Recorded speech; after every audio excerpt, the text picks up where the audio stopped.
Hello, ladies and gentlemen, and welcome to the Say Report. I'm your host, Devin Decker, and joining me, my host companion, Sejan Sarowick. Hey, everybody. I am super happy to get into this episode today. I cannot wait. And official Say Report Quizmaster, Will Fournier. Back once again. It is great to be here, everybody. Very excited, as Sejan says, this episode. There is some amazing things to talk about. Yeah. One of the many reasons I'm happy that we're doing this episode today, Will. Welcome. Yes, Will, welcome very much. Welcome very much. That's not words. I'm sorry. I'm again thrown off because I'm hot off the presses of correcting an IMDb trivia for a Brendan Fraser film. Like, I don't get it. The man has a month. I mean, if anyone is going to be the kind of, the go-to guy for correcting trivia, I think it should be you. I mean, at what point do we just at what point do we just get the crowns as, like, the head of the fan club, right? Like, when do we get to call ourselves president of the fan club? I don't know. I feel like there's probably already one, and we'd have to duel them for it. Much like the Horde battle style of rule in The Scorpion King. Yeah. So which we will be getting to. Are you the Michael Clark Duncan, or are you Rock the Dwayne Johnson in this one? Oh, I mean, like, I feel like if anybody is the Rock in this one, it's definitely Devin. But I think I'm the little boy. Will, I think that makes you Phylos the scientist. Sure. Thanks. There are worse characters to be. No. Absolutely. Wait a minute. It could have been Memnon. With his accent and his attitude, he is definitely the villain of this piece. Oh, he's Memnon? Great. Yeah, he's definitely Memnon. I was just saying I could have been worse and I could have been Memnon, and here we go. You probably shouldn't say things like that because it's a self-fulfilling prophecy. You could be Roger Reese in the beginning of this movie. God, how good is it that Roger Reese is in the beginning of this movie? Yeah. At least not Peter Facinelli, man. So we've got some things to do before we can really get into this movie, though. We're getting way ahead of ourselves. Yes, Will, take it from here, buddy. We've been talking over you, and I'm sorry. That's fine. You guys are going, and I love to listen, so it's all good. As always, when I appear on these things, we have to do trivia. Mm-hmm. It wouldn't be a Brendan Fraser History Month without at least one bit of quizzing about our boy Benny Fraser. Today's... I prepared for this one, man. How do you prepare exactly? Okay. I prepared for this one because I went on Amazon and I purchased a digital copy of a Brendan Fraser fanzine. So I have read up on my Brendan Fraser so that I could be ready for today because I'm sick of losing these things. All right? Let me just pull up my digital Just for your curveball. Uh-oh. Oh, no. This trivia is entirely about the Mummy. Ah! Okay. All right, $8 down the tube. That's okay. I gotta. I'm sorry. I will prepare next year more about himself. But this is 7 questions just about the Mummy, not the Returns, none of the following films, specifically the Mummy. Great. The movie I've seen one time. All right. That's the one. I have seen it a few times, so I'm happy about that, I suppose. Oh my God. CJ, right, I'm so sorry for you. You try to prepare it.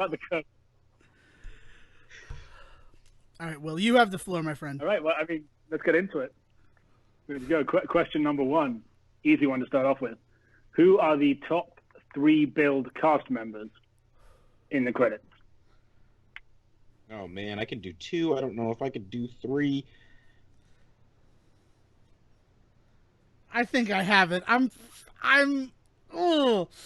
not super comfortable with my third, but I'm basing it off of The Mummy Returns, which I've recently watched.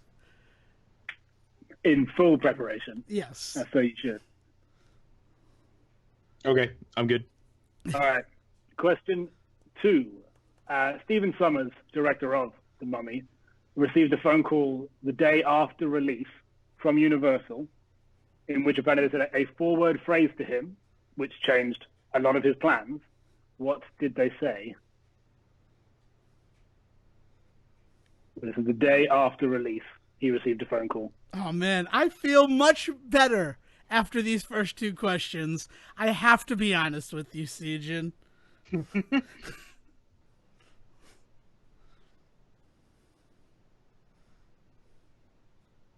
Okay, I'm good. I got this. I Stuff on got paper? this. All right, question 3. This is a two-part question. Oh, I love two-part questions. Yeah. Well, a part 1, maybe a bonus point. Sure. The character of Imhotep is a real person. He existed. Mm-hmm. But what does the name Imhotep actually mean? And then the bonus point is, if you can tell me what his job was in ancient Egypt.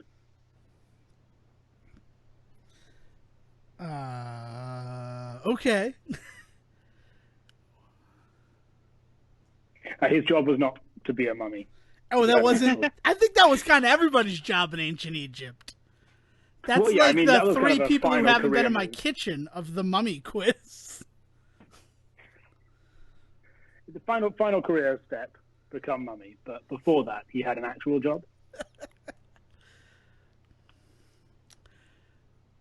Feeling a little less confident. This was 3 out. Down. I got that right. I got 3 out of 7. Is 3 that out right? of 7, yeah. Okay, good. Yeah, 3. That was question 3. Question 4. Which movie starring our main man, Brendan, was seen by Stephen Summers and the reason that he was cast in this role? Ooh. Summers is quoted as saying, "The actor understands the character doesn't take himself too seriously, otherwise the audience wouldn't go on the journey with him." Siege, and if you get this wrong, I might cancel the podcast. That's a huge claim. Okay, I think I got No it. pressure. I almost put. Okay, what name do you think I almost just put, Devin? I got it though. I got it.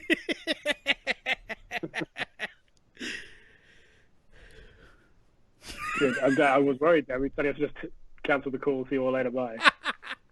Oh, no, I meant the whole... We'd finish this episode, but it would become the Okay. de facto Yeah. series finale.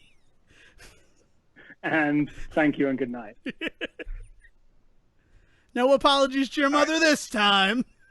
No, there will be no apologies. We just leave. You need something where like the credits roll in just black and silence. Well, we have to start singing Well, Don't Stop Believing by Journey. And then just end it. And then that's it. End. Stephen, you don't seem on board for these things. I'm sorry. I am sitting here like furiously writing stuff down, and I'll be entirely honest. I've got 3 answers for number 1, but one of them is not a name, and I'm trying really hard to rack my brain to think of a name. But anyway. Is your third person the mummy? No. Mummy. I wrote down No. Mummy. I was pretty sure that was one of the movie, but mummy, yeah. There are a lot. Question 5. Yeah. Question 5. 2 main actors received injuries during filming. One was a sprained wrist, which can be seen in later scenes in the movie wearing a brace. The other stopped breathing and had to be resuscitated after a take. Who were the actors? Ooh, I'm not sure. I'm. correctly. Ooh, damn. I think we actually talked about the brace at some point. We definitely talked about the brace because I have that story about that film I worked on in college where they had to write in the lead actor having a broken hand because we got into a bar fight the first night of production. Brilliant. I think I know the first. I don't know if I know the second, but I'm gonna take a swing at it. Okay, I'm good. All right. Question 6. Jeez. Stephen Summers took out insurance on some of the cast, but didn't tell them about it until after they'd finished filming. What insurance did he have? Oh, well, I hope that's right. I mean, it's not like there's your normal insurance that you get during filming, and there was a specific one for this movie that was needed.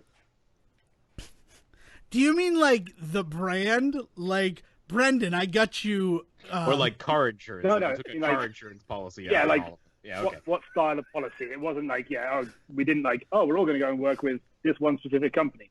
No, it was Brendan, Very if you have a problem form of on insurance. set, all you have to do is, like a good neighbor, State Farm is there, and you will be taken care of, my friend. exactly that. I mean, other insurance companies are available. The Say Report is not. But they're the ones that have a song. Like what? We are farmers. Bum ba bum bum bum bum bum. That doesn't make a farmer's insurance guy appear. No, but J.K. Simmons does show up. No, in no. that case. Yeah. If we had Muppets, Jesus.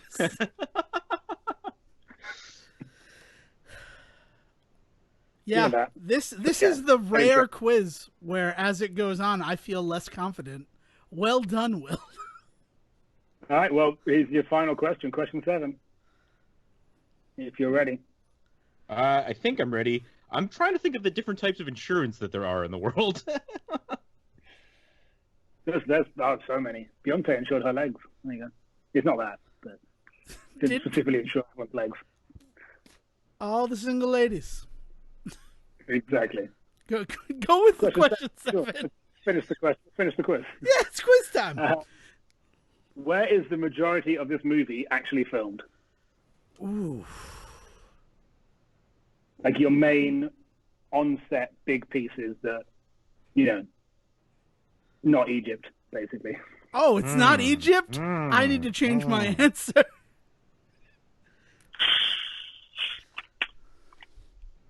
Okay, I'm taking a swing on this one. I am not even going to pretend to know, although this is an educated guess, and that I'm not an idiot. I'm aware of other places that have things. I'm aware of places where they normally film things. All right, cool. Is it Pinewood Studios? Okay. All right. Is it Pine? Yes, that's the one. I will give you actually one bit of trivia. The port of Giza that they have with the Nile and the pyramids in the background, that's filmed in the UK, and they just CGI'd in a bunch of stuff. A bunch of pyramids. I thought there were pyramids in England, and I learned something today. No, hey, and in case any of you were wondering, the Scorpion King takes place long before the pyramids existed, and I know that because every fucking write-up on the Scorpion King starts with long before the pyramids existed. It takes place in 30,000 BC. Like 3,000, sorry. It's a sequel, prequel kind of thing. Will, you totally stole our thunder from what I was going to say when we talk about the Scorpion King. Apologies for using that wonderful little rhyme I was enjoying. I mean, if you would have read that trivia. Yes. All right. CJ, are you ready for answers? See how I you am go. confident that I have done better on this quiz than I have on past quizzes. I'll put it that way. That's good. Pretty solid. That's a good answer. I'm already proud of both of you. For showing thank you. Participation is 25%, so just like college. Great. That's great. If Jimmy ever dies, you could easily host the Big Fat Quiz, Will. Because I feel just as soothed hearing that from you as I would from Jimmy. Good. I mean, I will be slightly... I can be mean, but not that mean. I guess my writers can be mean, and I'll just say words. There you go. Yeah, you're a hell of an actor. That's how it's done. just got to have some good writers. Fine. All right, what do we got for question 1? Top 3 build cast members. Let's go 1 for 1. So the very first one has to be Rachel Weisz at that time, right? Because I have Brendan Fraser as the very first. Number 1? Yeah. Okay. I think they're the top 2. I mean, I'll give you credit. They are the top 2. So you both get a point for each of those. Okay. Now, I think the third one, here's the freaking problem. I can't think of the actress's name, but I'm pretty sure at the time, it's the wife, isn't it? Not or girlfriend or whoever the other is in the prequel. What was the exposition? That's the so word you think it's Patricia Velasquez who Thank shows up in 12 minutes of the first Mummy movie? I think gets that's third the twist. billing. I think that's the twist. Okay. Devin, you're counting with? I wrote John Hannah because he's third billed in The Mummy Returns. The brother, right? And you are correct to say John Hannah. I'm afraid to. Yeah. Damn. John, I thought it was going to be something weird. All right. Yeah, I thought it would be somewhere between him and Arnold Vasulu, but it went to John Hannah. Yeah, usually villains don't get that. Like, it's strange how, heroes get billing over villains. Usually a villain is an and credit if we want to talk about how these movies function. But Sejan, 2 out of 3? Wait, yeah. Oh. Yeah, so you got 2 there, Sejan, and Devin got 3. Okay. So you get real kudos there, Sejan, for remembering that she appears in the first movie. Because I forgot. Oh, yeah? Yeah, no, the whole thing where he like finds her and like freaks out and she gets caught, right? Yeah. Anyway, yeah. I'm ready for number 2, man, because I could not think of anything. The phone call. What did Universal say to Stephen Summers the day after the release of The Mummy? Devin, what did you put? Well, I know for a fact that the next day after The Mummy was released, the sequel was greenlit. So I wrote 2 things, and we'll do the good old-fashioned pick-your-own-adventure, Sejin. Do you want my comedy answer, or do you want my serious answer? I want to know your serious answer. What do you seriously think they said to him? Because I have no clue. I wrote an answer down, but I know it's probably not right. I wrote, let's make a sequel. I don't think they referenced what movie. I think that Universal called Stephen Summers and just said, let's make a sequel. I put, start thinking sequel, my boy. My comedy answer before Will gives us the proper answer is The Mummy Returns, Stephen. I would love it to actually have been The Mummy Returns. I'm going to give you both a point. They actually said, we need another one. We need another one. Can you dig up another one? That's what they're quoted as saying to him the day after. By the way, we need another one. Oh, I heard that was it. They just hung up. Wow. I feel like that's like, I don't want them to have identified themselves. It is 7 a.m. Stephen Summers picks up his phone. Hello, we need another one. Click. Click. Yeah, done. And he just throws glasses on, and the fucking Who plays in the background. Yeah. and it cuts to him at a laptop and it's like, it's done. Yeah. Perfect. Well, yeah. So points all around. Question 3: what does Imhotep actually mean? And then the bonus point, if you can tell me what his job was. So I for real put the answer like in all honesty, I think it just means hand of God, doesn't it? And he was like a high priest, but specifically like an execution, the dude that mummified people. Isn't it supposed to be super ironic that he ends up getting mummified alive? I thought that was his whole shtick. I might just be like adding all that bullshit myself. I wrote traitor because I thought his parents hated him, and then I put royal vizier. Or advisor. So in a complete step away from everything the movie tells you about him, Imhotep translates as one who comes in peace. Oh. He was not at all anything. He was actually an architect, and he helped design the pyramid. Oh. He is nothing like his character. Huh. So, okay. Maybe I was getting it from the idea that he gets like put in one. I don't know. I don't know where I got any of that. I think maybe in the movie they do that, but yeah, in terms of who he was really, he was an architect who finally wanted to come to peace. Okay. All right. Number 4. Here we go. Question 4. There's a lot of stakes riding on this one because this could be the end of the Say Report.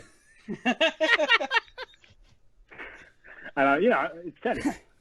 So which movie did Stephen Summers see? And was the reason that Benny was carved. I almost straight up put down Tarzan. He's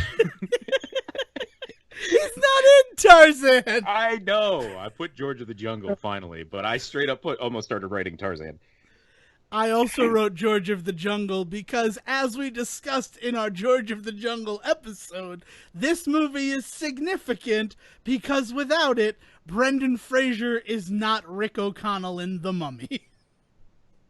Correct. I'm glad you both knew.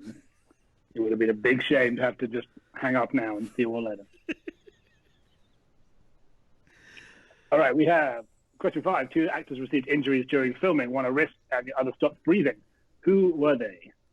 All right, so let's say the wrist one first, Sejin. Okay. 3, 2, 1, John Hannah. John Hannah.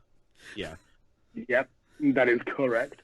Yeah, because I think we actually talked about it when we talked about The Mummy at some point, or somewhere along the line. Yeah, we've definitely discussed it before. And then the not breathing thing was Rachel Weisz, right? Like, wasn't she in like a corset or something in like the hot sun? I also wrote Rachel Weisz for the same reason. I'm afraid it was our boy Brendan. No! When they hang him up and they string him up and hang him. Oh, he really got hung. Yeah, he really accidentally got hung and had to be resuscitated because he wasn't breathing. Rachel Weisz remembers it very scary. because he That's- just stopped breathing. Upsetting. And his commitment to your role. Yeah, I mean, that's Actually, acting right there, that he just, like, went with it. I mean, yeah, just gonna roll with it and just pass out. Everything's fine. Keep filming. It's why he gets his own month. So is that 1 point for John Hannah from both of us? Yes, you both get a point for John Hannah. Okay. So you don't get a point. And then question 6: what kind of insurance specifically did the director take out, but only told the cast about after the film had wrapped? I'm gonna take. What have we got? I wrote life insurance because it's the only logical thing I could think of. Right. I wrote like life insurance, flight insurance, hair insurance. I couldn't think of other types of insurance besides like life insurance. So I wrote life insurance as well. It's maybe give you half a point. He took out kidnapping insurance. Oh, that makes a lot of sense. Fuck. Oh, man. Okay. Yeah, and he didn't tell any of them that maybe they would get kidnapped, but he also had planned for it just in case. All right. Well, CJ, I don't think either of us should get a point because I appreciate the Quizmaster, but then we have to add half points, and it's very difficult. It's not worth it. Okay. I straight up, I went in circles on that one because I could not think of different types of I'm insurance. so upset about that. I just talked about K&R with somebody, and like, it's not believable that in this movie, this person wouldn't have K&R insurance. Well, preface by question 7. The reason that I said question 7, so where is it filmed? The reason it's not Egypt is because there was such huge political unrest, they couldn't film in Egypt. So they had to take it elsewhere. So where have we, because I think that links into the kidnapping insurance needs. Well, I just lost this quiz, Sejin. I have to be honest with you.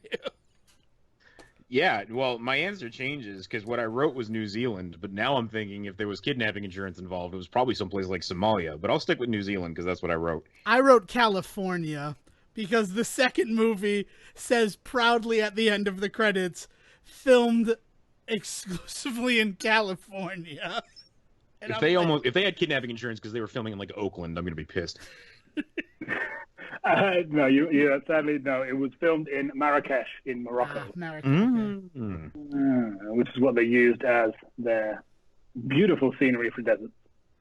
Which makes a lot of sense. All the government buildings in Marrakesh were used as like the museum. You go, no, it's just like Government House. They look nice though. All right, that is it. Thank you for joining me in this lovely quiz. As I have the scores, what do you guys think you got? I think I got 5 points. No, I think you got 6. I think I got 5. Ethan is correct. Oh shoot! Yeah, I didn't add to George of the Jungle point.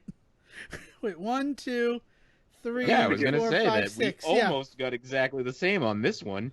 Yeah, John Hannah was that Amazon purchase paid off, huh? I guess that Amazon purchase did pay off. Congratulations. You helped Jeff Bezos get richer, and it helped you almost win a quiz. You should see this thing. It's clearly one of those like bullshit, like somebody threw this together in like 3 hours type of thing, and they probably pump out like 6 of them in like a week, and then they just put them up on the Amazon Kindle shop for you to like download. They do them for like YouTube stars, they do them for movie stars, they do them for like teen like idols. You know what disappoints me? What really disappoints me is that in that zine, it didn't talk about Brendan Fraser almost dying on the set of The Mummy. Well, to be fair, I'm pretty sure it also ends at like Blast from the Past or something. Which when was that? In 1999. Yeah, so it's also like a few years. That's the same year. It's the same year as The Mummy. Oh man! I'm about to pass with his best and final film. End of. And that's it. No more zine. No reason to watch Brendan Fraser. I have to say, every time I bring up the fact that we do a whole month dedicated to Brendan Fraser, the first movie brought up is Blast from the Past. And we've never done it. We've never done it, no.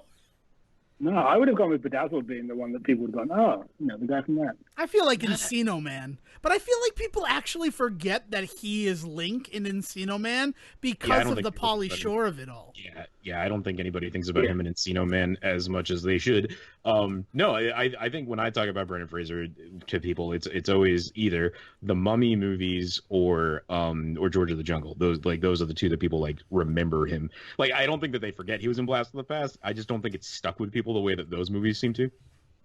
That's fair.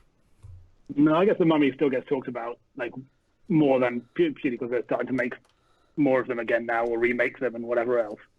It's going to come back into a lot more. And I mean, like, and we can get into this because like Mummy Returns is like a straight up box office phenomenon, really, for what it is. I mean, like, it's crazy that how important this franchise ends up actually being in like the grand scheme of things, including Scorpion King. Dude, here is my big thesis statement regarding The Mummy Returns, and that is, if there's no The Mummy Returns, America is not prepared for Fellowship of the Rings. Okay. That's a bold stance, my friend. As somebody that was about to say, I actually want to talk about how much I enjoy the Mummyverse, but we need to talk about this. Where are you going? Well, the fact of the matter is, The Mummy, right? The Mummy 1999, which I didn't rewatch for this. Did you rewatch it, CJ? Mummy itself or The Mummy Returns? The Mummy itself, the original. Because the answer's neither. Okay, well, that's good. Good, I'm glad I'm the only one who rewatched The Mummy. So, as the one who rewatched The Mummy, my reaction to it was how much of a fucking epic The Mummy Returns is. I was so surprised by how much it reminded me of the Lord of the Rings films in terms of like, is it okay? I'm gonna go with you on this ride. I am gonna go with you on this ride because I think it actually feeds a lot into what ends up happening in the Scorpion King and a lot of what ends up happening in The Rock's career in general. But the idea that The Mummy and The Mummy Returns mark a return to the cinema epic, I can definitely get behind that. And I think I see what you're saying then. Without that, we just cannot prepare ourselves for Lord of the Rings. I would argue that maybe without The Mummy and The Mummy Returns, the Fellowship of the Ring would have been like the thing that then brought us in. I think that movie is good enough on its own that it could have recreated the genre. I just think that it's about 5-6 years too late, right? Or 2 years too late. It's the same year. Fellowship 2001? of the Ring is the same year as The Mummy Returns. Oh, the same year as The Mummy Returns. Okay. So the film is made. The film has to have been worked on, right? And I could argue that the Fellowship of the Ring, right? Okay. It's not like The Mummy Returns comes out in May of 2001, and then Peter Jackson makes one of the most sweeping epics in the history of cinema in the ensuing 7 months. No, very famously, the Lord of the Rings movies are filmed all together, all at once, over a course of like 5 years in New Zealand, right? Like, isn't it? Yeah, yes. So he's actually working on these movies before even the first Mummy comes out. Right. But specifically what I am referring to is if you didn't have blockbuster films, right? And I think we'll all agree, and you stop me if I'm wrong here, that this movie coming out on May 4th, 2001, the first weekend of May, in a lot of ways, is the blockbuster weekend in the eyes of the cinema-going crowds. Yeah. No, I mean, that time of year, right? There's a reason why future releases all come out around that same time. Yeah. Yeah. I mean, that's Iron Man. Marvel is always shooting to release something that first weekend of May. Yeah. May or June, Pixar, you know? Yeah. So you have that. That is a precedent that's set. But the movies that come out in the summer are more popcorn. It's less Oscar-worthy. Like, not to throw shade on these films, but, you know, a movie that comes out in November, December has a better shot of being considered by the Academy than something that comes out during the summer movie season. No, I mean, that's evidenced by, like, Transformers owning the 4th of July for almost a decade, right? Like... Yes. And it being very strange that Bumblebee came out in December. Mm-hmm. Well, they were pushing for the Oscar for Bumblebee, so it's specifically for Bumblebee. Nobody else in the film. Yeah. They wanted that first robot winner. Yeah. And the award for best robotic performance goes to the only candidate, Bumblebee. The new category we invented purely for Bumblebee. Congratulations, Bumblebee. But Bumblebee and William Hurt, oddly, but but you have this movie come out. It's a sequel, so you already have that built-in fan base. You're allowed to do more with it. You said that you have the IMDb page up for The Mummy and all of these. Mm-hmm. What is the runtime of The Mummy, Sejin? I have The Mummy Returns. Oh, I'm sorry. No. But The Mummy itself is over 2 hours long, I'm pretty sure. Not that hard for me to just go to The Brendan Mummy. Fraser's there. I'm fighting to chase you there. So we are looking at a movie that has a length of 2 hours and 4 minutes. Yep. Okay. So both of them are 2 hours and 4 minutes long. Mm-hmm. Which that's good, but you already have a built-in audience. It's not like they increase the length of it, but the story being told in The Mummy Returns is so much bigger and grander than the story being told in The Mummy. Yes, The Mummy itself is a pretty big film, and then The Mummy Returns goes bigger for sure. I think it follows that pattern. I feel like they didn't feel like they could.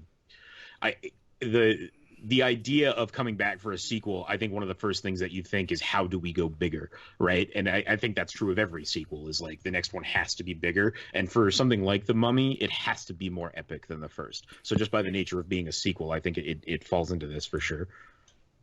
Yeah. So rewatching it, like, the movie comes to logical endpoint after logical endpoint as it's going on. And then because I've seen it, I'm like, but there's still like an hour left. There's still at least half an hour left, because we haven't even seen the scorpion tar of the Rock. Right.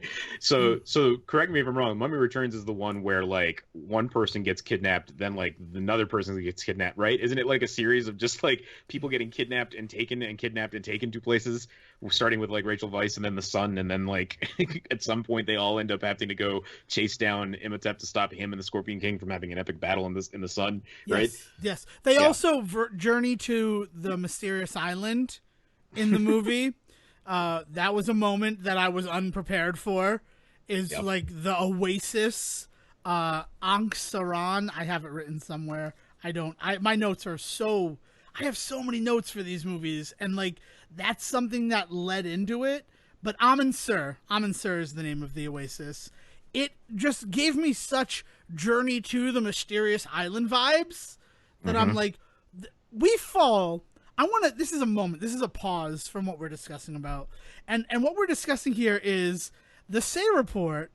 As much planning and preparation as goes into it, we fall ass backwards into these gold mines, these oil reserves, as I watch these movies, in terms of like actor crossover and like similarities in plot and structure. I was blown away watching The Mummy Returns, because watching The Mummy Returns, I was convinced that George of the Jungle 2, they originally planned to have Brendan Fraser there and like capitalize on some of the moments that occur in that film. Ditto with Journey to the Mysterious Island. Right. Which is where they get the logical jumping off point of, well, if we can't get Brendan Fraser, let's get The Rock. He was also in that movie. Yeah. I think that when we start talking about the Scorpion King, I think it's the first time where we see one of these movies where I feel like Brendan Fraser couldn't be in it. You know what I mean? Like we really felt like he was absent from those other movies, including even Nut Job 2. Like, it really felt like there was a weird hole in which his character is either not there or present, but like kind of overshadowing the whole thing, right? And the Scorpion King is the first time where I don't feel that, but man, yeah, the Mummy Returns definitely sets up basically a big change in cinema for sure.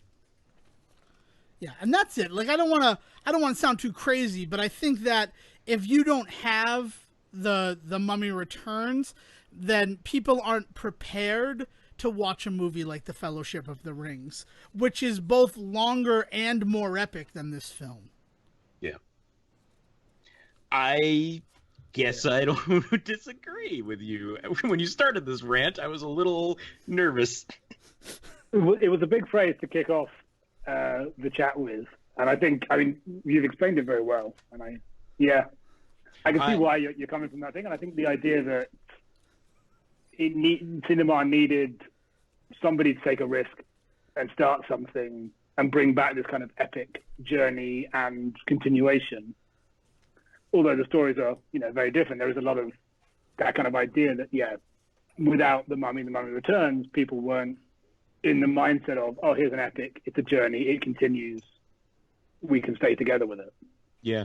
And it's interesting because you point out all the things that you learn from The Mummy Returns that allows films like the Fellowship of the Ring and then Lord of the Rings series to exist in audiences, and how it's every other lesson that is picked up by the Scorpion King. Like there is this sense that the Scorpion King is trying so hard to be in that world with the Mummy and with The Mummy Returns, and it succeeds in a lot of ways, but also kind of falls apart in others. Watching the Scorpion King and comparing it to Mummy Returns was honestly like watching like the Voyages of Sinbad films for me, where some of them are just epic and historical film, and then some of them are fucking Hercules in New York, you know what I mean? There's definitely important ones of those that are worth going back to, and then there are other ones that you're just ooh, this was a thing that happened, this was a thing we all sat and enjoyed for a bit. Well, it's the John Mulaney line. He's when people say these films are the same, it's I too like lobster and Skittles. They just don't quite. It's very hard to compare and have those as a belief. But not that there are some moments in the Scorpion King where you're going to go, this was allowing The Rock to show off a lot of his, the guy's really good at stage fighting. That's what he can do. Ton of really good choreography. A huge amount of that. The fight choreography is amazing in this film. And they put in stuff that they're hey, we've never seen a guy do that before. The bit where he kicks himself back up from the floor when they're fighting on the edge of the, and he kind of kick flips up to his feet. The guy's I've never seen a 6'3" guy do that before, so we thought we'd put it in the movie. Yeah. That's the kind of stuff you can have because you've got The Rock. Well, you're right. And there's a weird also element of comedy in the Scorpion King that I don't think is present necessarily in the Mummy movies. There's definitely funny stuff that happens. There's one-offs and jokes, especially with the brother and stuff, right? And Brendan Fraser is a snarky asshole. I love levity. how good he is in that movie. There's levity in the Mummy movies, but there is straight up comedy in the Scorpion King. That moment when he jumps off the roof and goes through the for lack of a better word, sunroof of that thing below, and the two guys land on either side of it when they get pushed off. That was fucking ridiculous. Or when he's sneaking around in the cave and offing those dudes was kind of humorous to me, I guess. Well, because they played it up. They made it seem not as... Right. A weird thing that I noticed about the Scorpion King is it put me more in touch with my emotions in a way that I wasn't emotionally invested in The Mummy Returns. It was I was watching that story unfold, but when Evie, spoilers, passes away, it didn't move me to tears or anything like that. But there are moments in the Scorpion King, because it's already got my mind working on so many different levels, it was an easy jump to me actually crying when he is about to die. And I know he can't die because I know his inevitable fate, which is the only detriment I think exists in the Scorpion King. But the stakes are not there, right? Yeah. And I was so fucking upset when that kid was gonna get his hand cut off. Lose his hand? Yeah. I'm fucking... in a way that I never felt that for Alex in the Mummy Returns. Well, and I think that's something that we notice in the ways in which we connect to epics, and the reason why the epic disappears for 20 to 30 years in cinema is because we kind of move away from these giant sweeping epics because we don't get attached to people in epic films. They are so epic that they're so far removed from us that we don't get invested in character. We just kind of get invested in like the spectacle of the whole thing, right? And so that disappears for a long time because a lot of directors, a lot of creators, producers start making smaller, more important character films for a long time. And then The Mummy comes along and shows us that it doesn't have to be that. You know, I think Roger Ebert is the one that looks at The Mummy and talks about it being like this fantastic fun joyride that is also just well done. So like despite the fact that it may be goofy, it may be this, it may be that, like despite itself, it is still a fun time in the cinema, which is something that he's like missing. And then it's what he kind of like levies against The Mummy Returns is he's just like, okay, but you took that too far. Right. And so there's this weird balance that they have to find, and they don't quite find it in The Mummy Returns, of like making this thing big and sweeping, but also making you like give a shit about the people in the story. And like The Scorpion King just isn't as big as those movies. It's just not as epic as much as it wants to be. It just never quite gets there, especially because it's only at an hour and 30-minute runtime with credits, you know? And so like you do find a lot more character stuff going on. Part of that is also because, and this is what I really can't wait to talk about, is that you also have the WWF coming in, and they really, really, really, really want to sell you The Rock. So they make it a very character heavy, like focus on this dude as a person. We want to show what this guy is capable of. And like it creates the entire industry of WWE films with this one film. and I don't think it could have happened with anybody else. I don't think they could have pulled it off with anybody else but him, without Dwayne Johnson in the lead and making you care about his character as much as you do in this goofy ass action movie. I mean, this tracks back like the first, this is his second, I guess, technical film, but this is his first thing. I think the Scorpion King is credited as having his first English spoken line. Yeah, I think Mummy Returns, he only speaks ancient Egyptian. Well, and I think in a lot of ways, a lot of film historians would argue that you don't get to count The Mummy Returns because he never actually shows up on screen, right? Isn't it all CGI? No. Or is he in the? No, he's in the opening. Is he in the opening? Okay, yeah. But the Scorpion King is considered like his first film. This is him on camera for the first time. This is introducing him to audiences. It is his first proper acting role. Yeah. Yeah, and the WWF at the time, like, and Vince McMahon, like, Vince McMahon specifically is not stupid. Like, you want to talk about one of the most, like, intelligent, maybe shrewd, but also intelligent businessmen in the world, that, like, the dude has just designed an industry that is just going to keep him and his family just going forever. Even though the wrestling is going down the tubes, they're still going to make millions every year off of it. And, like, the ways in which he crafts, like, a film industry out of this is upsettingly like smart to watch. Well, he's an exec producer on this movie, on The Scorpion King, because he owns the name The Rock, and it was used in everything. So they're like, okay, we're going to have to give this guy a credit. You know, he's going to have to be part of the movie. I almost think to build himself money. Yeah, I almost think that it's that they go to The Rock or they go to Dwayne Johnson to be in The Mummy Returns, and Universal is like, yeah, let's get this guy. He's really big right now. It's a small role. And I think Vince uses that as an opportunity to say, you can't have him, because that's the thing about these dudes in wrestling, is that he owns their everything. He owns them. He owns their name. He owns their likeness. So like they cannot get out of these contracts in a lot of really scary ways. But I think that what happens is when they approach him and say, hey, we want to put The Rock in this movie, he says, okay, if we're doing this, there is going to be another movie in which The Rock gets to be the main character. In fact, I'm going to make it a spin-off of this really big multi-million-dollar franchise. I think the Scorpion King ride some coattails. Yeah, I think he shapes what ends up becoming the Scorpion King in a lot of ways early on when they first come, before The Mummy Returns even gets out there. He's just saying, if you're going to use my guy, then here's what we're going to do. And he ends up laying the groundwork for what ends up becoming this 5-movie franchise, this entire, like I said, this entire other wing of WWE that like springs up overnight and has not stopped making a movie since. Like, it's crazy how fast that company comes together and how fast that company ends up making film after film after film after film. So I think that like the Scorpion King is a direct result of him just, again, being just a super intelligent businessman. I mean, even look at the release dates of these two, like Mummy Returns 2001, Scorpion King 2002. That's how quick he was like, let's get this movie out there. We need to keep on the buzz. We need to keep Dwayne Johnson being this new guy who, okay, maybe he's stepping away from WWF, WWE, but he is actually becoming a legitimate film star now, and that's what we're going to do. Well, you know what comes out in 2003, right?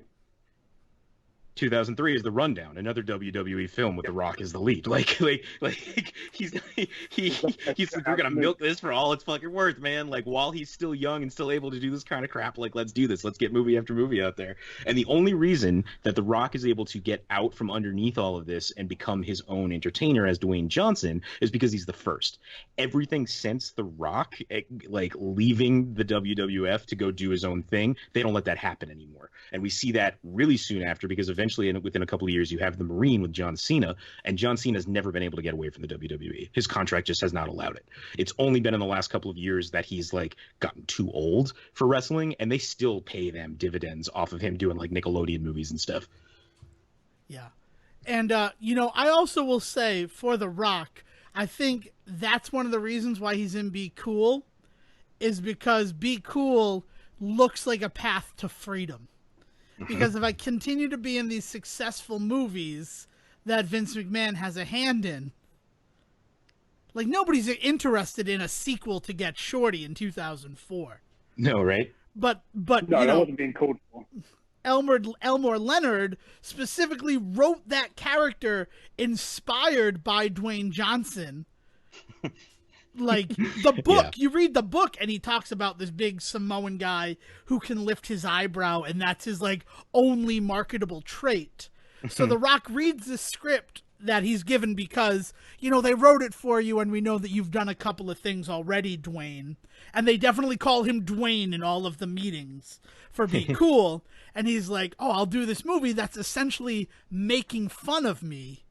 And that will give me my path to doing whatever I want as an actor, as opposed to a slave of the WWF. I also wouldn't be surprised if the WWF having to change their name to the WWE wasn't a thing that allowed a lot of these guys to get out of their contracts.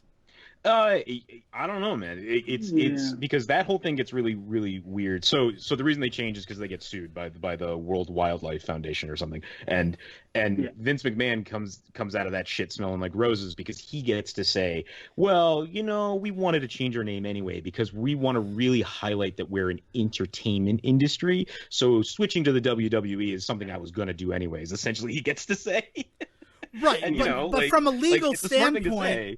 But from a legal standpoint, I don't know if he had the forethought when he was writing up those initial contracts to say that it covered the WWF and any, like, name changes or affiliates that belong to it.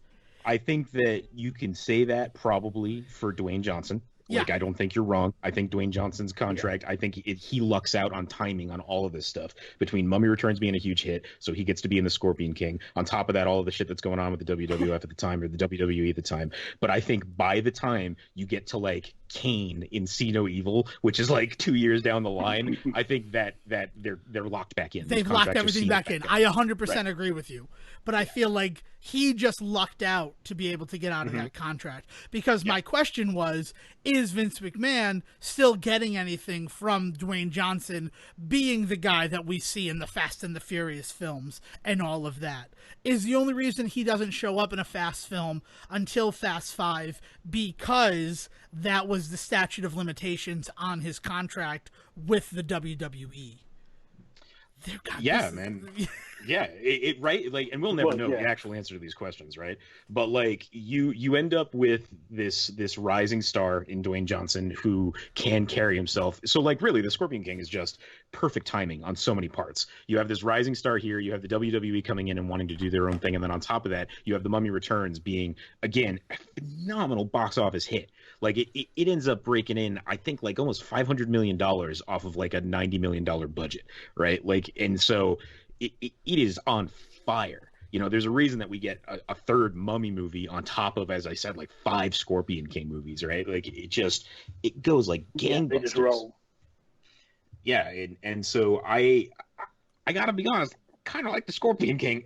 I want to get that out there. Like, I enjoyed watching this movie. Like, getting to see like The Rock do his thing, getting to see like some silly stuff within the world of the Mummy that has nothing to do with Brendan Fraser and all that sort of stuff was actually kind of fun, which has not been the case for the rest of these films. Like we have talked these last 3 weeks about movies that didn't have Brendan Fraser in it, and I think suffered for it. And I just want to say that I think this is the first one that we watched that I was like, yeah, this wasn't for Brendan Fraser, so I'm totally cool with this movie. Like, it couldn't exist without him. The Scorpion King does not exist without Brendan Fraser, like, in the Mummy franchise and really making those movies what they are. But like, I'm happy that they don't have like some weird reference to him in these movies. Yeah, like Well, if you he kind of, I think, showed up. take it in the same way. Well, yeah, I mean, it's too far in the past and just be like, oh, hey, also here, like, you don't get a final weird after credit scene where Brendan Fraser shows up. Yeah. But I think it's got this kind of, you look at this, I kind of think in the same way as the kind of a Star Wars story ones that they've done. Like, you couldn't have those if you didn't have Star Wars. Right. So Right. there'd be no point making Rogue One, because what is it? But after you've seen it, you go, oh, I wonder what did happen with that. And you go, it's the kind of thing where you go, that Scorpion King's a cool character. Like, what is it? And you go, oh, well, we can easily flash back to do where he came from. Rather than, a little bit of prequel chat about, 5,000 years ago, there was this guy who did this. Yeah, I And kind of we wonder, can really like, flesh this story out. there must be kids out there that have not seen the Mummy movies that have seen the Scorpion King by now, right? Especially because like the Scorpion King is like the one that you put on like TBS on like a Saturday afternoon now, right? Like that's the one that is definitely floating around. Or like that ridiculous moment of Kelly Hu coming out of the water is like one that gets like passed around by kids on the internet now, right? Like there's probably people out there that are aware of the Scorpion King franchise that don't even realize it's related to the Mummy, right? I 100% believe that. Yeah. And that'll be built on the kids looking for other Dwayne Johnson movies will go, oh, he's the main star in these, where they're not going to be like, oh, he also has a part in The Mummy Returns. Yeah. I'll go into that world. They'll be like, oh, Scorpion King, that's a Dwayne Johnson franchise. Let's have a look at it. I also think that after you lose Dwayne Johnson, you from the WWE films, you lose the draw for a lot of other star power for a while. Like, I guess Robert Patrick's in the Marine, right? And that's a few years later. But like this movie specifically, like we have Peter Facinelli, who like at this time is still pretty hot. I mean, like he's had a television show at this point. We know he's going to be in Twilight eventually, right? Like well, I mean, we didn't know it at the time, but looking back, so like it's not like the dude wasn't working. You have who was I joking about before? Like Roger Reese, right? You have who plays Philos there, the old man. I can't remember. Hold on, I got it up here. But like we also have you have Kelly Hu, you have Michael Clark Duncan. Like how can like like there's even Stephen Brand who plays Memnon. I didn't really recognize his face, but his voice I could. And then when I started looking through like what kind of work that dude has done, he has done so much voice work in like anime and like video games, and he's also done a ton of TV stuff that I'd probably actually know him from as well. It's just it wasn't the first thing that I noticed about him. Even Grant Heslop as the horse thief, who has a name, but he's just called Horse Thief the whole movie. Like Arpid, that's I believe the guy. is the name in the Oh, Bernard Hill is the Bernard Hill. Yeah, I mean, honestly, Michael Clark Duncan in this movie, all I could think the entire time was it must have been so cool to be like Dwayne Johnson and get to work with Michael Clark Duncan. Another dude that is known for being, like big, but is still not typecast as just the dopey big guy. Yeah, like who did the Green Mile? Like right. Well, like to be fair, he is a big dopey big guy in that, but I get your point, right? But it's a real acting position. It's right. not and it's not Frankie right? Fingers in the whole 9 yards. Right. Yeah. So it must be so cool to be able to like get to work with this other person that has been able to break through stereotypes and molds in order to still actually have like a viable career. And like I don't think you necessarily get that in later WWE films. I mean, The Rock looks out again by having the likes of like fucking Christopher Walken and I mean even in a lot of ways what's his name there that plays his buddy Sean William Scott. Sean William Scott. Yeah. Like getting to work with him, right? Kevin Hart, right? but I feel like he is given so many opportunities to grow as an entertainer and actor in his first few films that very few people coming out of the WWE get later on, you know, and it's almost unfair. Like he gets to go through this type of Hollywood acting school after having an illustrious career doing WWE acting, you know. It's yeah. So I just want to, before we dive headfirst into the Scorpion King, do we need to give any further backstory from The Mummy Returns? Have we covered it? Because I'd like to talk deep about the Scorpion King. We got to talk deep about the Scorpion King. And here's the thing. I think that the other big thing with the Scorpion King franchise, and we were kind of getting at it by saying there's kids out there that don't even know that it's connected to the Mummy. I don't think it has to be. Like the way that the quote unquote Scorpion King is wrapped up in the whole story of The Mummy Returns is honestly the most convoluted part of the whole film. Like it is so unnecessary to me. I really appreciate what it leads to for everybody's career afterwards and everything like that. But man, I really feel like it is an inconsequential part of that film. It is the MacGuffin beyond all MacGuffins to talk about like, hey, The Rock is in this movie and you get to go see it. And then you go and then he's like in 10 minutes of it, 5 minutes of which is terrible CGI. And also his character is just pointless. I mean, that's the last thing I would say. When I saw The Mummy Returns, I was surprised to see The Rock in the beginning of the movie, and then I was double surprised when he was a half Scorpion Man, and then the final surprise was that somehow that character was getting his own movie franchise. Yes. Yeah. And again, I think that, that you like Vince McMahon for that. Well, yeah, it's like of all the characters you could pick out of The Mummy Returns to go, we're going to make a spin-off about this character. It's not the first one you'd be like, oh yeah, that guy. I want to see more of him. You look at the Imhotep origin story. You look at other origin stories that are available within that stuff. And you go, no, Guardians we're going to do this, right? Like I would watch I would watch the hell out of a franchise focused around them throughout the years, right?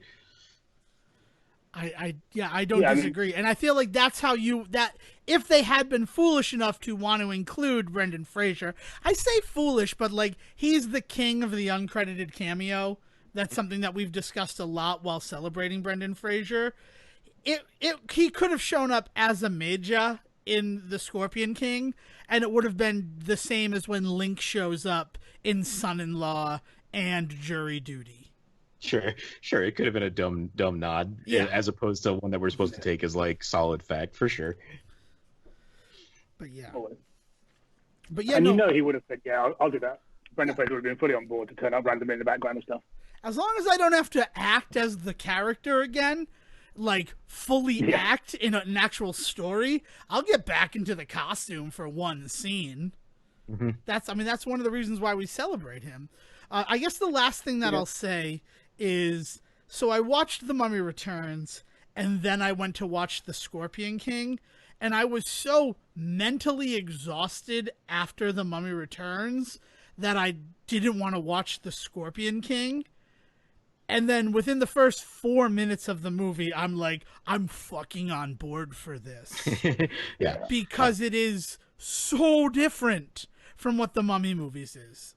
The exact moment for me is the moment when he turns to his brother and he's like, you're lucky we have the same mom. And there's like the fire behind him is like, it basically, that is it putting its foot down, being like, this ain't the Mummy. Like you might have came for the Mummy, but this ain't the Mummy. Like that is what that entire scene is built up to be.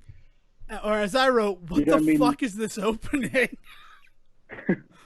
I mean, I think that they throw you off right away, right? Like you're coming in to come see a Mummy sequel, and then the very first shot is of snowy mountains, which like kind of caught me off guard, and I hadn't even just watched the Mummy. I was just like, oh, what is this like? And then there's like Norsemen and stuff like that. And I was like, what the hell is going on?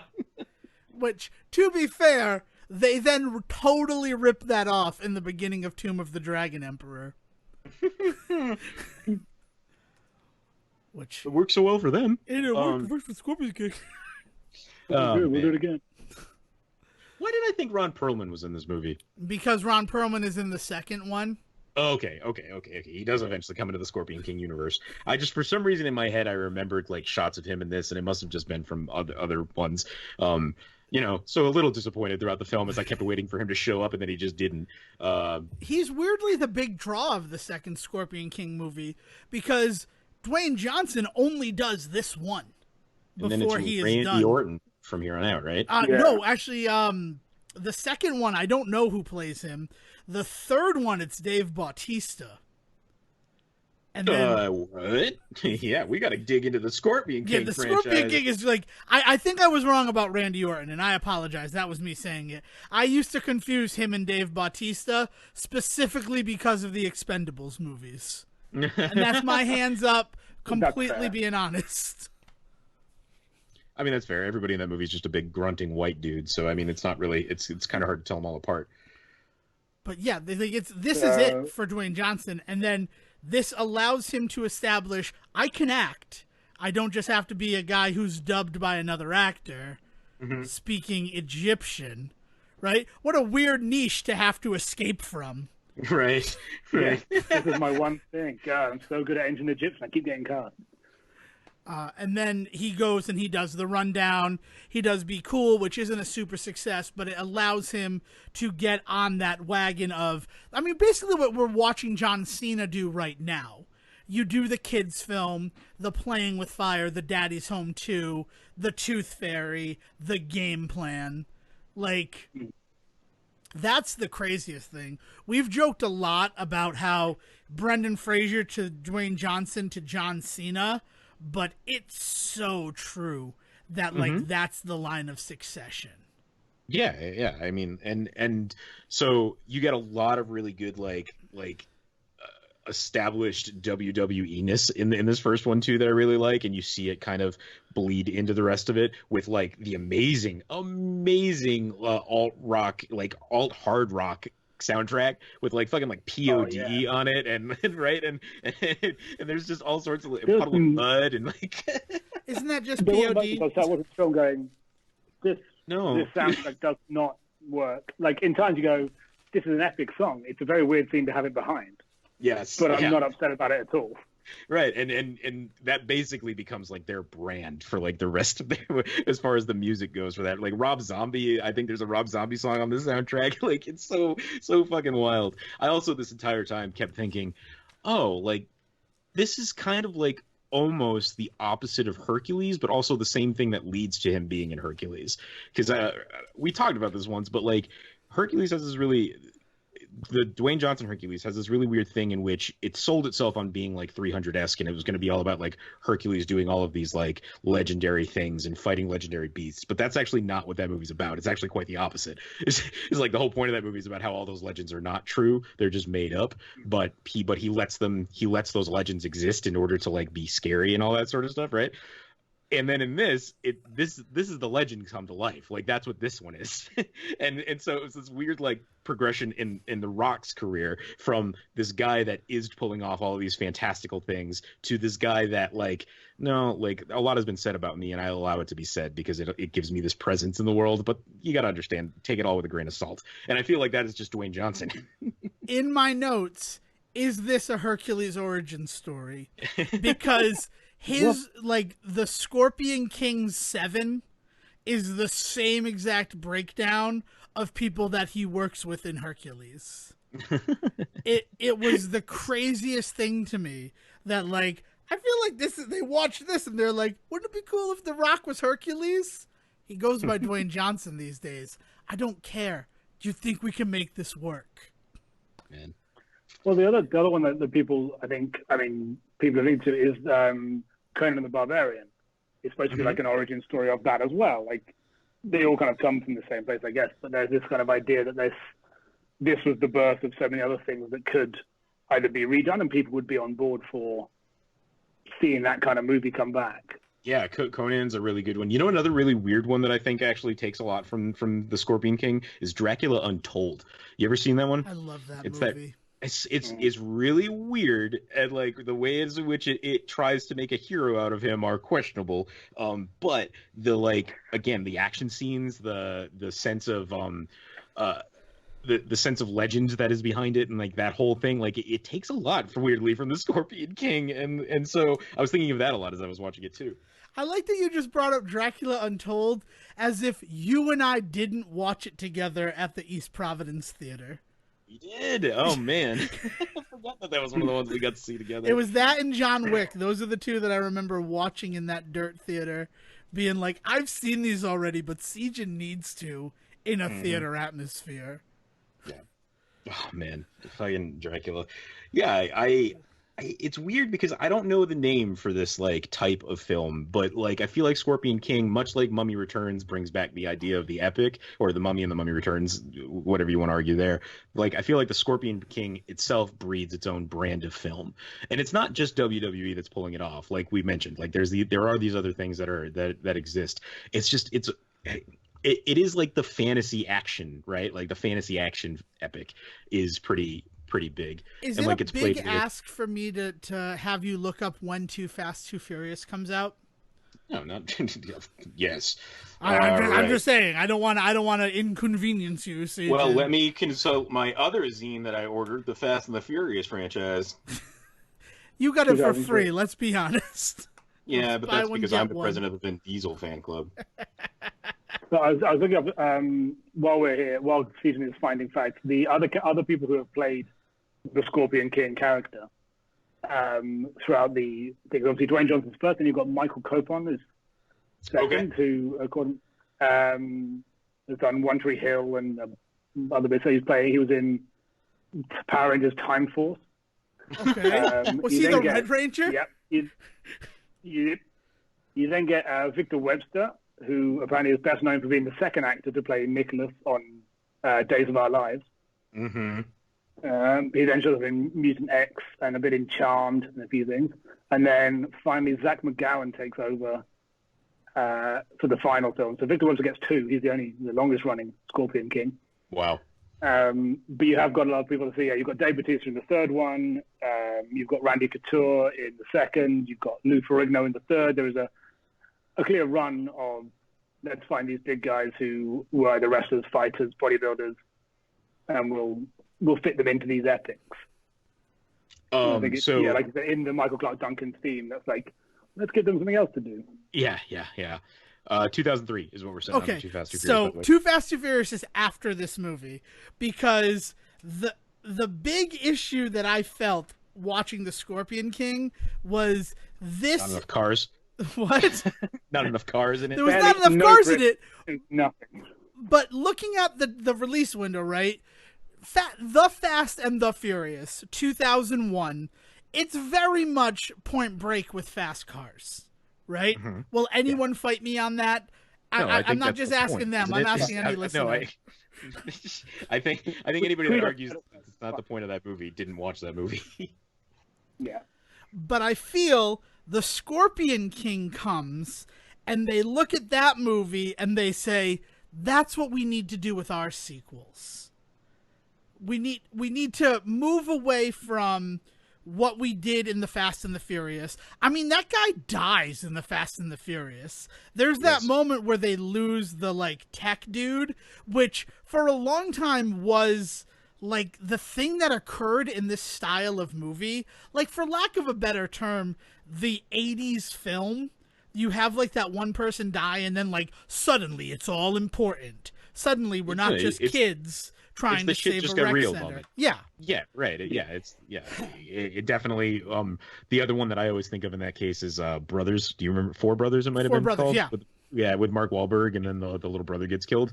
It's like the motivating thing that brings everybody together. I mean, it's straight up Avengers makes fun of it in a weird way, with like them killing Clark Gregg and then Coulson, and then bringing him back, right?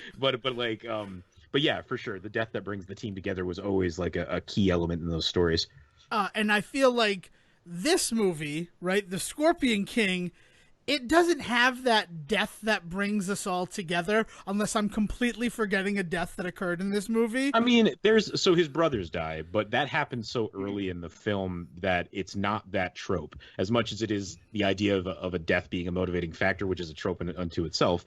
This is we're talking about two very specific different types of death being a motivating factor, and it's not the third act death of a beloved character that brings the team together that happens in this movie. It is a first act death of a beloved like family member that motivates the rest of the film. It basically sets off the action of the rest of the film. Right. So I feel like this movie, I mean, you could also argue that the third act death is the Scorpion King's death, because he dies in that moment where he becomes the Hulk. And I wrote a whole monologue. I took the Hulk monologue and wrote it for the Scorpion King. But I'm not going to subject you people to it.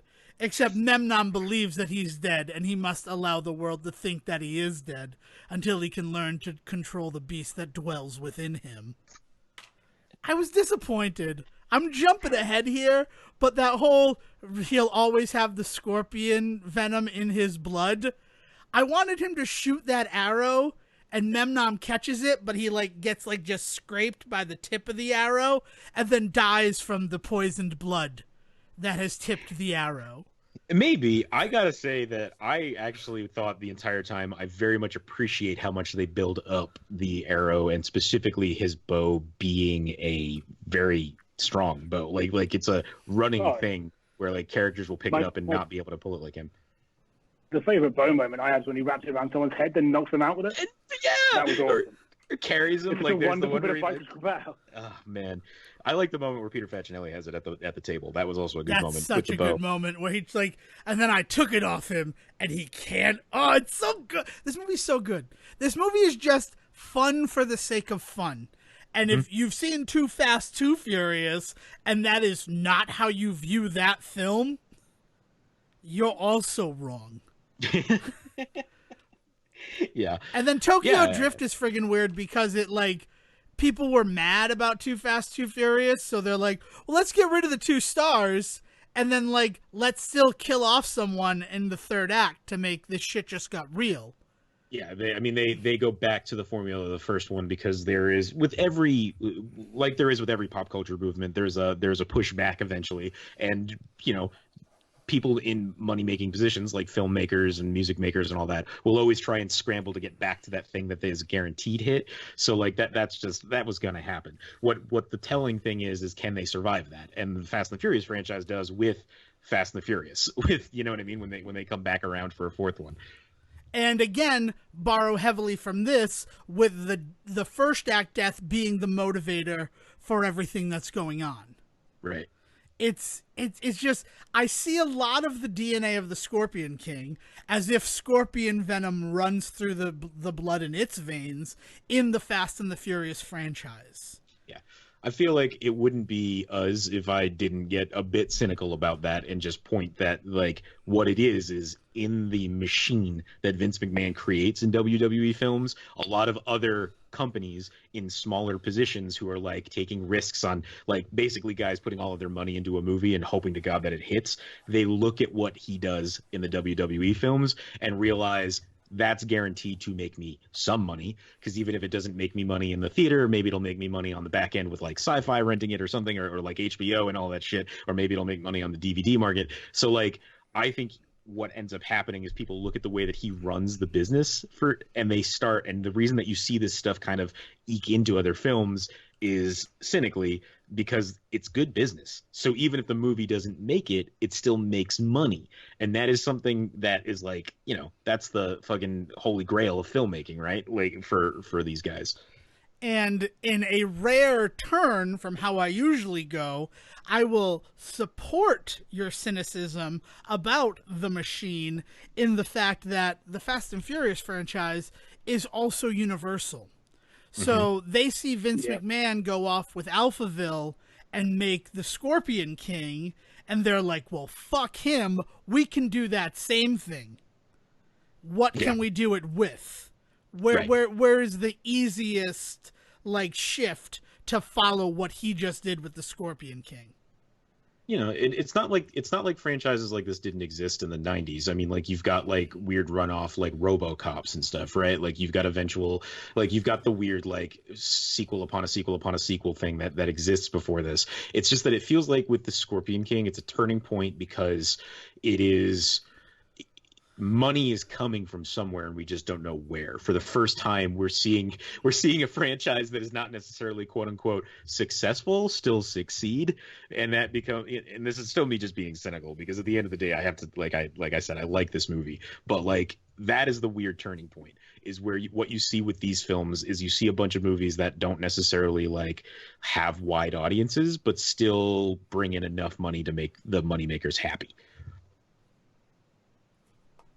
Agreed. Yeah, I also really appreciate the fact that we have, in this podcast, decided that the Mummy and the Scorpion King are responsible for Lord of the Rings and the Fast and Furious. I think it's only fair that is the credit we're giving to these. And like, you know, people look on down these films and they go, "Oh, it's just the Mummy films or the Scorpion King." And they go, "No, they actually did a huge amount for a lot of people that probably isn't focused on or isn't seen enough." Hey baby, that's what Brendan Fraser month is all about. You know, it's this idea that like it is this thing that I think that's why I'm really happy that we decided to look at these movies that don't necessarily have him in it, but kind of have the spirit of him in it, because it is exactly that. It's that idea that like you kind of have to look at this thing that is a little unassuming and you weren't expecting to be as important, and you actually look at it again in retrospect and realize how important it really was, which is what Brendan Fraser month has always been about, right? like so I love that we did this.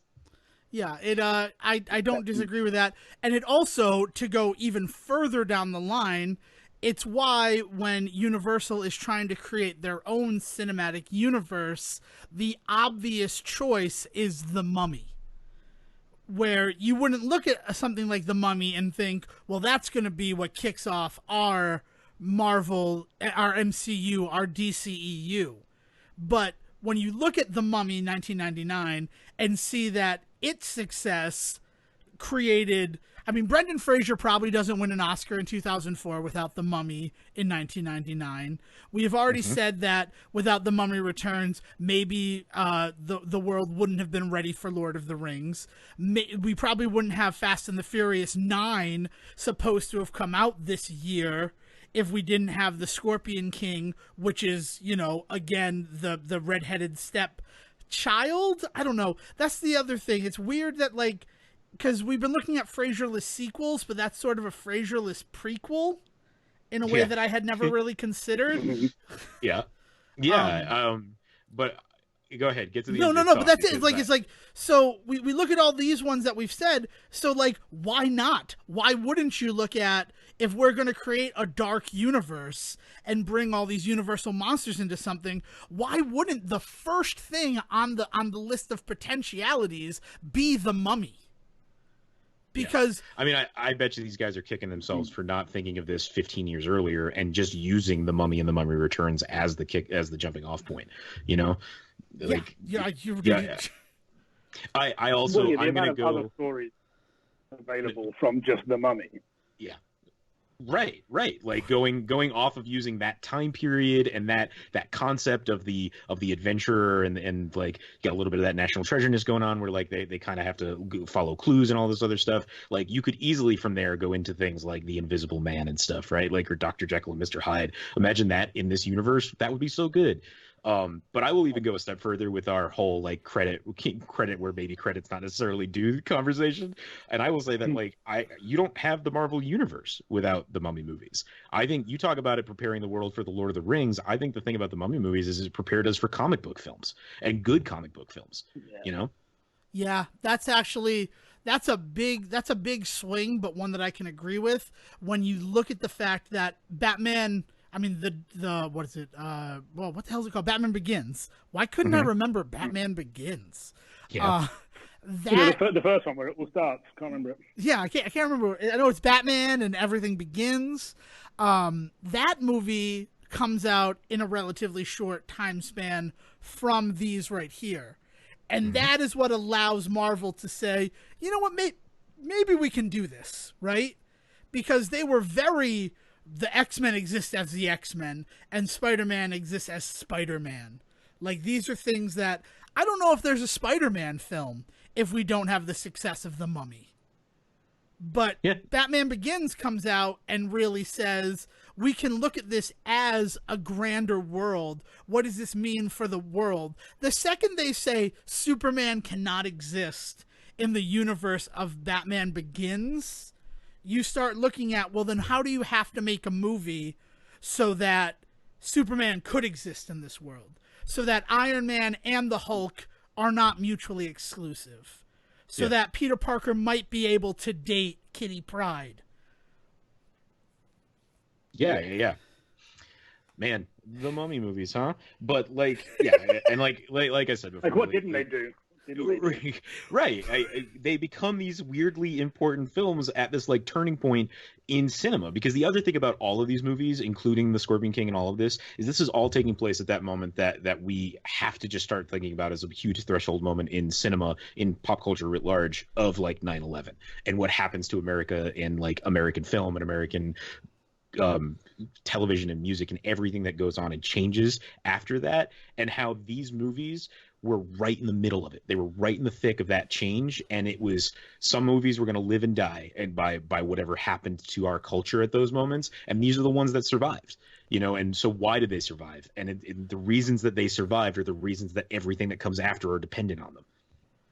God, like going a step beyond, maybe there's that levity in the Scorpion King because of what occurs 4 months down the line after The Mummy Returns.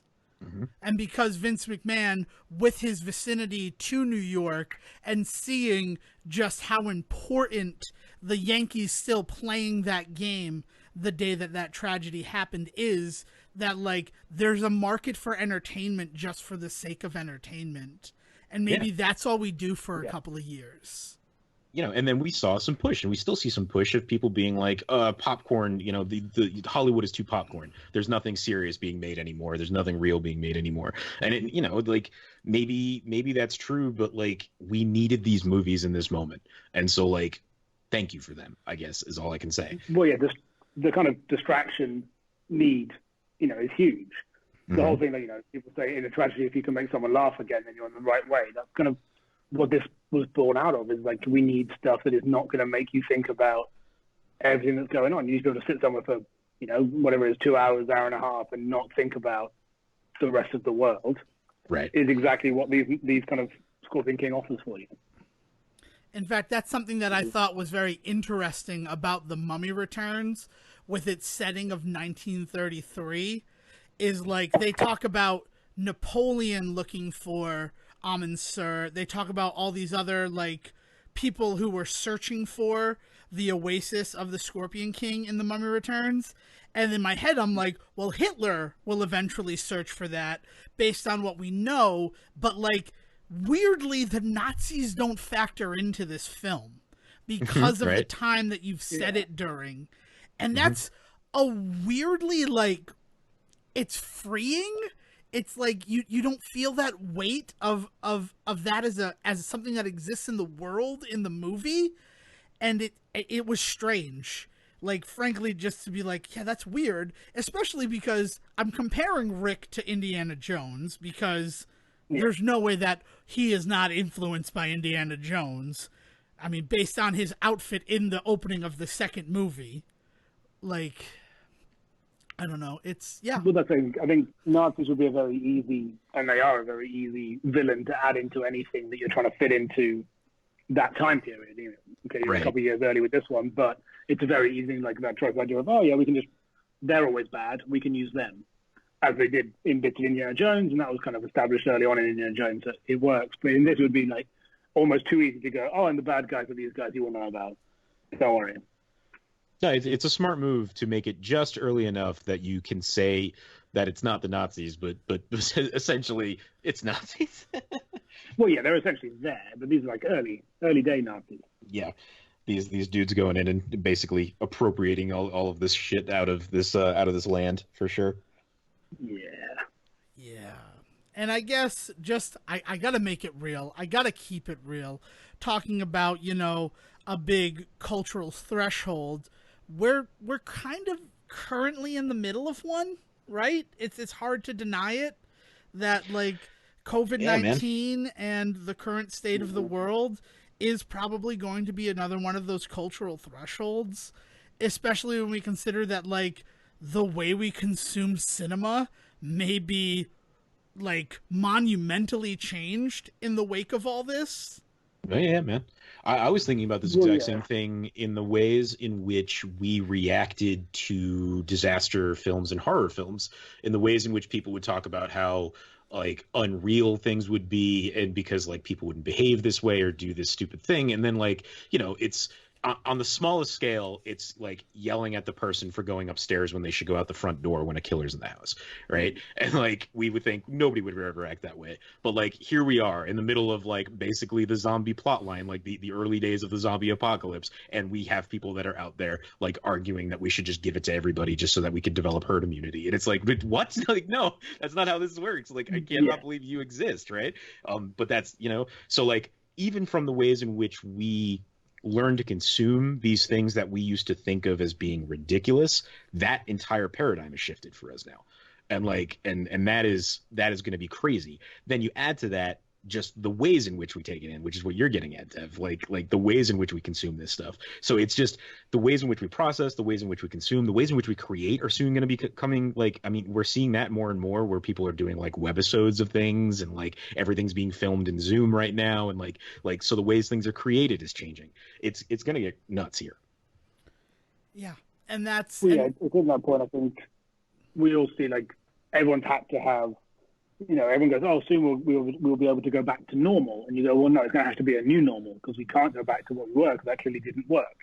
Mm-hmm. There was a problem with what we were doing before. Whether it was, okay, this is not a usual thing to have happened, therefore we can't blame it on just because we went outside. But at the same time, you can't be like, well, we're going to have to look at the way we did everything in terms of practice to go back over and say, oh, well, that was, yes, it was a freak accident or a freak thing that occurred, but we then snowballed it by doing all of these things that we did. Yep. And we can't be doing those things anymore. Not to get too serious. Man, No. that Scorpion King movie is real fun, though. That Scorpion King movie is real fun, Yeah. and I guess the point that I'm trying to make is tragedy happens. Tragedy has happened throughout all of human history. All you have to do is read a history book to see that.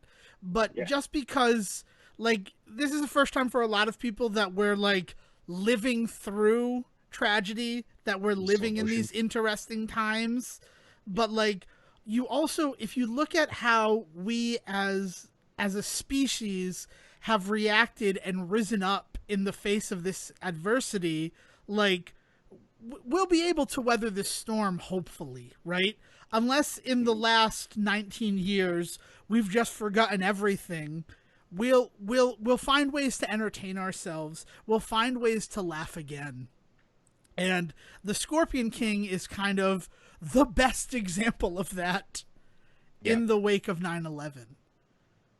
Which, oh God, fuck me for saying that, but no, man. I mean, like people needed a distraction. People needed something they could sit and go, this is so far removed from everything I know that it doesn't make me think about what's going on outside the door.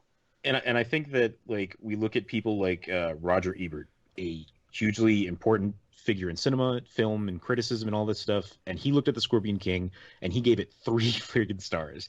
And he says in his review, like, look, it's not going to be the Oscar-winning film this year, but it is exactly the kind of movie it aims to be. And like it's a fun ride because of that. And I think that like settling there, at least for the time being, is really nice for me.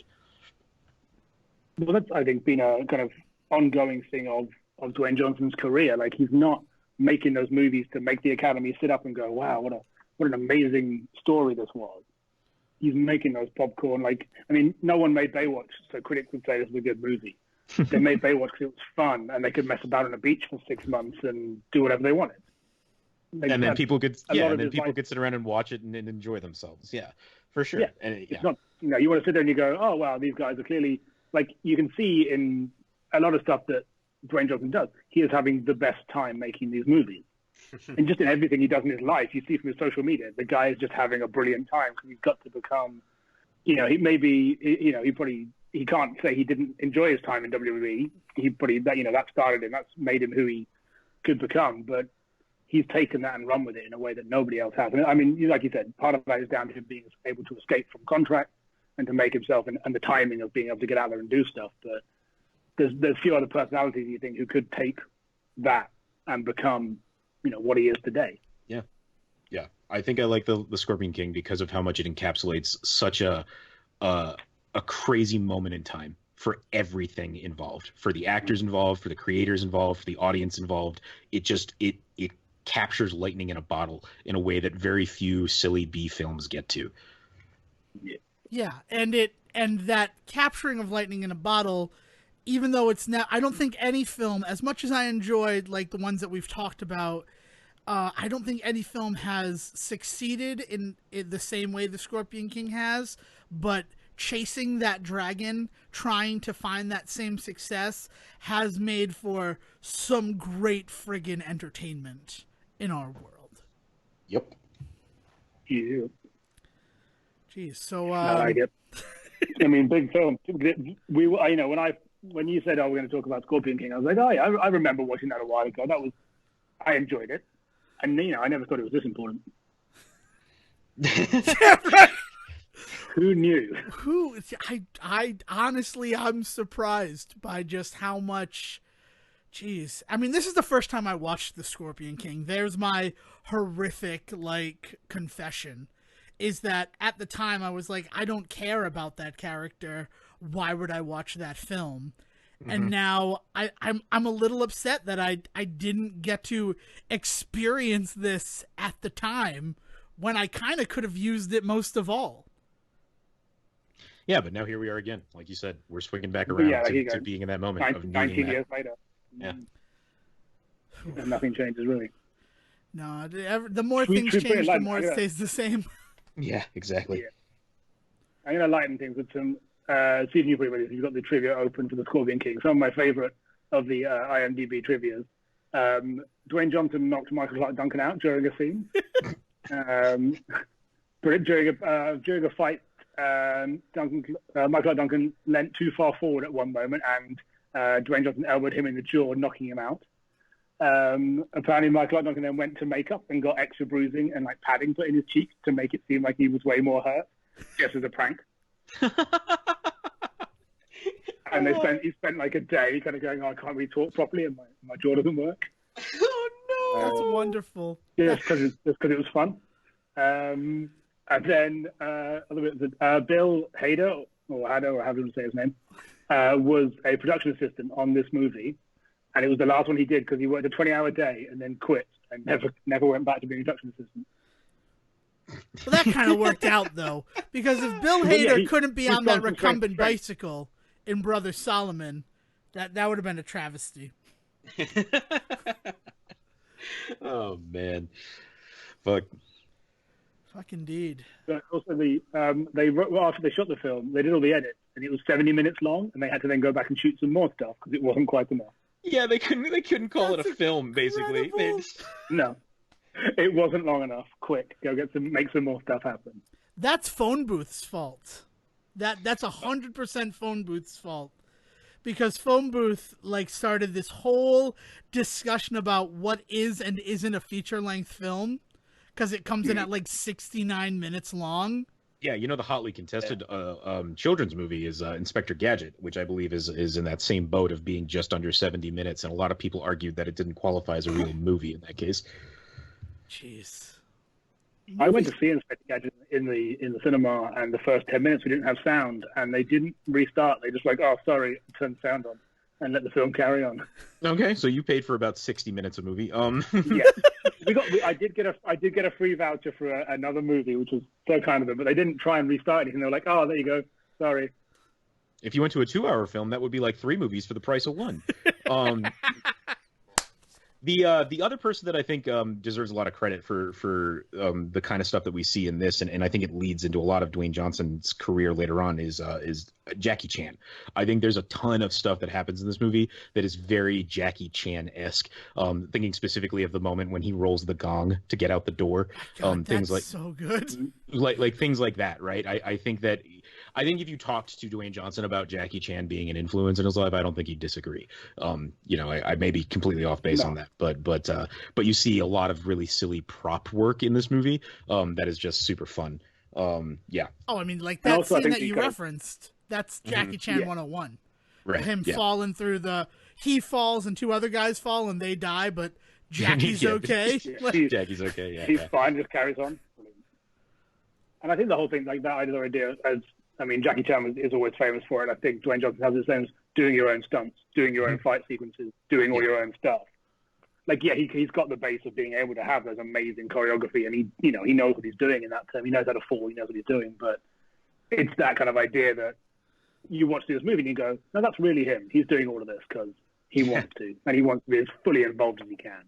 Yeah. Which is why that friggin' CGI of him with the scorpion body is so awful. Yeah. Yeah. And also, I wouldn't be surprised if that is why he's like, I'm going to do this on my own going forward. Yeah. Yeah. There's also some silly wire work in this movie that I really like, when like dudes get hit with arrows and fly back like 30 feet or things like that. Yeah. Or when he somehow like climbs up the side of a building by doing like a backflip. It was really weird. A tent, I should say, it was a tent, not a building. In that opening scene in the mid-opening scene with where his brothers get killed, he like does this weird flip out of the alleyway, and I was like, oh, that's Dwayne Johnson on a wire. Yeah, swinging around. It definitely, I don't think it tries to be any more than it is. I mean, we've definitely convinced everyone that it is a lot more important than it set out to be. But I think it's one of those films that was made for the sake of, this is going to be fun, let's make a film. Yeah. This is going to be fun and probably profitable. Yeah, just because Vince McMahon was there. Having been in the same room with Vince McMahon, the profitability of any project is something he's thinking about. It's quite important for this guy. Jeez. All right. So, any final thoughts, Will, that you'd like to add on these films? I mean, if you haven't seen them, go and see them. I think that's the whole point of Brendan Fraser Month. If you haven't seen it, go and watch it, because you're going to get way more out of it than you think you will. Yeah, I think with us being at the end of Brendan Fraser Month once again, I do want to drive that home, right? I mean, asked at the end of each of these episodes, would I recommend this, and do I think it would be better with Brendan Fraser in it? This is the first one where I definitively say no. I don't think it'd be better with Brendan Fraser in it, but it's also the first one where I'm definitively saying go see it. Yeah, I will recommend this movie to everybody going forward. In fact, I told some people we were recording an episode about the Scorpion King, and they scoffed at me, like, why would you ever want to do that? And I had to be like, go watch it again. Because now that you're not a cynical teenager, I think you're really going to enjoy it. Mm-hmm. Yeah. And now that you're also Dwayne Johnson is who he is, going back and watching this is like early Johnson is like, this is brilliant. Yeah. Like, it's his own little origin story. Yeah. And also, as the only one here who rewatched The Mummy Returns, that's still a great movie, too. Just be prepared for an epic, which I was not prepared for. I may go watch it now. That is my plan for today. Is The Mummy Returns is definitely in my plans for the day. Although that kid's annoying. I'm still going to watch The Mummy Returns. Okay, so this has been Brendan Fraser History Month on the Say Report. Thank you very much to everyone who joined in. Will, really loved having you here. We're going to return to form next week, and it wasn't a quiet May. Usually when we do the Brendan Fraser History Month, one of the reasons why it started, and we'll get into the origins next year for the 5th anniversary, but is because, May, it's kind of like some things happen, but, the summer movie season's just in its infancy. We don't really have a lot to talk about, so it was nice to have something to look at. We're aware that things went down this May. So be prepared for us to talk about them in the next installment. You got some catching up to do on some non-Brendan Fraser based things. I think Dev is getting caught up, because normally this is the time when we throw to you. Well, no, I'm not. Oh, no, I wanted to. So, Will, do you have anything that you want to plug? Any way that you want people to get in touch with you? Anything to say? Or no, I mean, if people want to talk, if you want to send me, you're more than welcome to send me trivia, so I can challenge these guys again on something. It would be very cool to have a trivia for you guys written by listeners of the show. So feel free to tweet me random things at Fournier09 on the Twitter sphere. Excellent. And if you want to talk to me about how much I trumped out the importance of The Mummy Returns and The Scorpion King, you can always find me on Twitter at Devin D. Decker. And if you want to hit me up with more I'm really curious now to watch more Brendan Fraserless sequels. So if there's anything that we didn't think of this month, anything that you're aware of, we first of all probably thought of it and just didn't have time for it. But send it my way, because like I am thoroughly interested in looking at the rest of these movies. All right, and where can they find you? Oh, you can find me at Siege vs. the World. Thanks, forgot the important part. Yeah, that's on Twitter. Yeah. All right. So until as a tiny shout out to those who haven't. Sorry to cut you off there, Devin. Those who haven't listened, the Scrubs rewatch pod with Zach and Donald, as they go over, as Zach Braff and Donald Faison sit there and rewatch all the Scrubs. They talk a lot about Brendan Fraser and how amazing he is as a guest star. Oh, makes sense. He was in the show. Yep, and they talk about, and there's a great bit with Bill Lawrence where he said there's a lot of things they did in Scrubs when he created it, where they were like, hey, we're going to do this, and we're going to not do what the network wants. So we're going to have this huge Hollywood star, and I'm going to kill him off in a few episodes' time. Don't worry, enjoy the show. Like, there was a lot of stuff they got to do, and they said there's a few people you could do that with, and Brendan Fraser is definitely one of the ones where they're like, no, he'd come on, he'd do a couple of shows, and then that sounds great. He wants to be involved. Yeah.